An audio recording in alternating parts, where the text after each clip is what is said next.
आज Doubtnut app download करें। Doubtnut पर अपने सभी गणित, रसायन विज्ञान, भौतिक विज्ञान और जीव विज्ञान के डाउट्स का करो सफाया। बस प्रश्न की फोटो खींचो, एक ही प्रश्न को क्रॉप करो और तुरंत वीडियो सोल्यूशन पाओ। अभी डाउनलोड करें।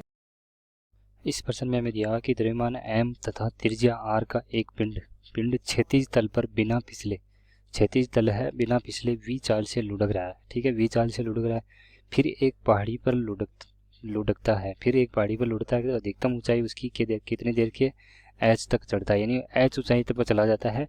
यदि h बराबर हमें दे रखा है, जो h में हमें संबंध दे रखा है 3v⁴/4g।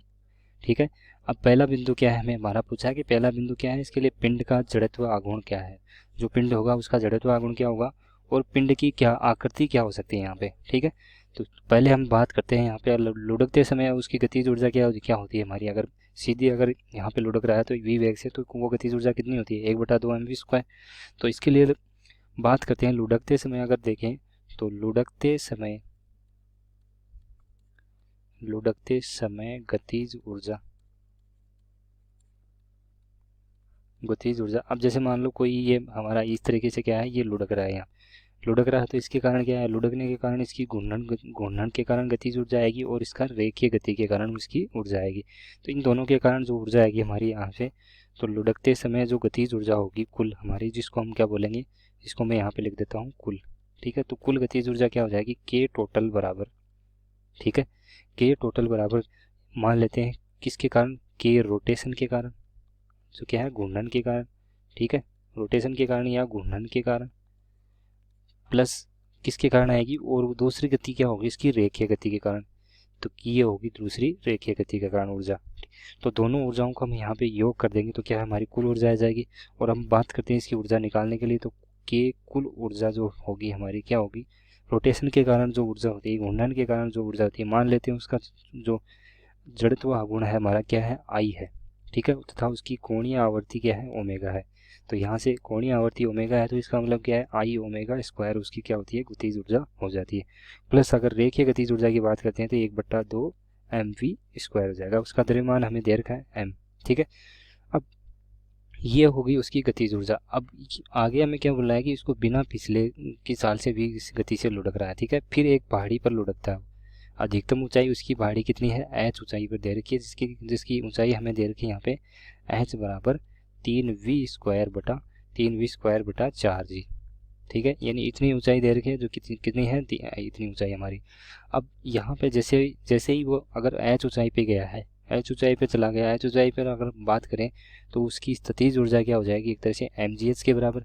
और वो स्थितिज ऊर्जा किसके बराबर होनी चाहिए, उसकी यहाँ पे कुल गतिज ऊर्जा के बराबर की। अगर जितनी स्थितिज ऊर्जा होगी वहाँ पे, उतनी वेग से क्या होगा, उतनी गतिज ऊर्जा के साथ क्या आएगा, वो नीचे आएगा। तो यहाँ से अगर बात करते हैं इसके लिए ऊर्जा संरक्षण के नियम से अगर देखना चाहेंगे तो क्या हो जाएगा, 1/2 आई ओमेगा स्क्वायर प्लस 1/2 mv² बराबर क्या होना चाहिए, किसके बराबर होना चाहिए, वो mgh के बराबर, इतनी ऊर्जा के बराबर होना चाहिए। ठीक है, तो यहाँ से अगर देखते हैं तो हमें अब यहाँ पे हमें क्या है, कोणीय आवर्ती इसकी ओमेगा हमने मानी है। तो कोणीय आवर्ती अगर निकालते हैं, इसके लिए कोणीय आवर्ती निकालेंगे तो ओमेगा बराबर जो हमारा कोणीय आवर्ती तथा उसके वेग में जो संबंध होता है वो क्या होता है, ओमेगा बराबर क्या हो जाएगा, v/r। v बराबर क्या होता है, ओमेगा r होता है। तो यहाँ से ओमेगा का मान अगर इसमें रखता हूँ यहाँ से, तो ये हो जाएगा 1/2 आई v²/r² प्लस क्या हो जाएगा यहाँ से 1/2 mv² बराबर क्या हो गया यहाँ पे mgh। ठीक है, आगे इसको हल करते हैं तो यहाँ से क्या है, इसमें से 1/2 v² क्या हो जाएगा मेरा, यहाँ पे कॉमन आ जाएगा।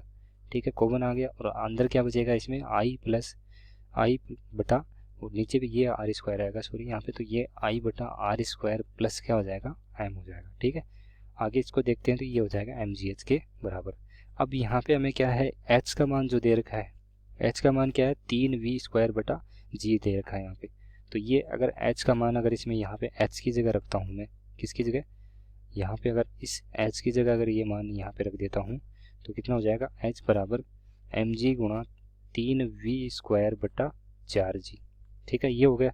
और यहाँ से अगर इसको अगर हल करेंगे तो v² से v² हमारा क्या हो जाएगा, कैंसिल, और 2 से इसको काटेंगे तो ये कितनी बार कट जाएगा, 2 बार कट जाएगा। ठीक है, 2 बार कट जाएगा और ये g से g भी हमारा यहाँ पे कैंसिल हो गया। ठीक है, अब यहाँ से जो मान बचा है एक तरह से कितना बचा है, 3/2 m इधर बचा है।